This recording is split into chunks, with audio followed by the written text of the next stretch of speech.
Are you looking for a bigger, stronger chest? Well, today I'm going to demonstrate 3 great exercises to hit the fully shortened, mid-ranged, and fully lengthened pec.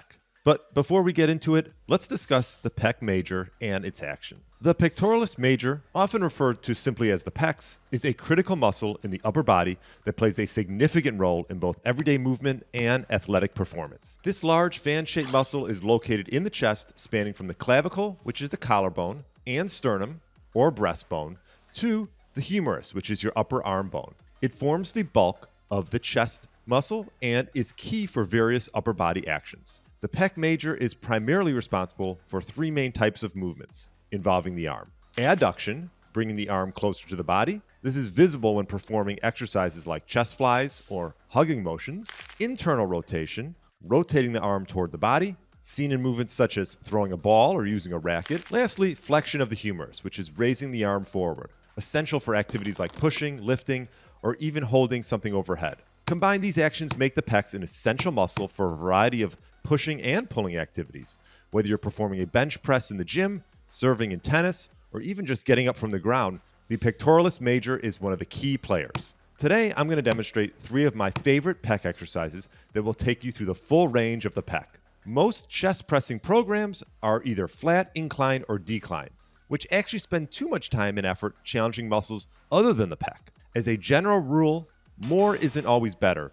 Better is better. First, in order to challenge the fully shortened pec, I'm demonstrating a cable fly setup, which is more effective than doing the dumbbell fly variation at the same relative humerus and sternal position because the tension applied does not challenge the adduction action of the pec because the dumbbell pulls down as the pec pulls in. This is why I'm doing the cable fly over doing dumbbells when it comes to flies. The goal of all these exercises is to put tension across the muscle fibers. And as you can see, I'm positioning the pulley in a high position, allowing me to find full flexion, adduction, and internal rotation in order to adopt a fully shortened position of the pec. When doing this, it might benefit us to slightly protract the scapula towards the origin of the fibers we are trying to target, as shown here. I typically aim for 8 to 12 reps on most sessions, 3 to 4 sets. Next, I'm demonstrating the mid-range of the pec, which is the incline press, using the Smith machine. I like using the Smith machine because it allows me to focus on strength output, not having to rely too much on stability and balance by using dumbbells. It's good to mix this up.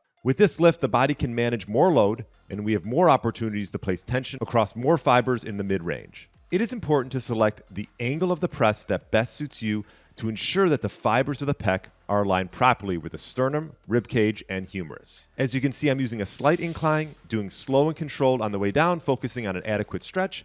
I typically aim for 8 to 12 reps for most sessions and aim between 1 and 3 reps close to failure for maximum effectiveness. Lastly, I'm demonstrating a seated pec fly, which is an extended, abducted, and externally rotated shoulder that requires a complementary degree of retraction or depression of the scapula. Focus on getting a nice stretch while intentionally breathing into your rib cage. I would aim for 12 to 15 reps on most sessions and 3 to 4 sets. I like this exercise because it's really hard to screw this up. Just make sure that your hands are aligned with the mid-range of your pecs and you feel a great stretch on the way back, focusing on breathing into the rib cage. And this is a great way to target the fully lengthened pec.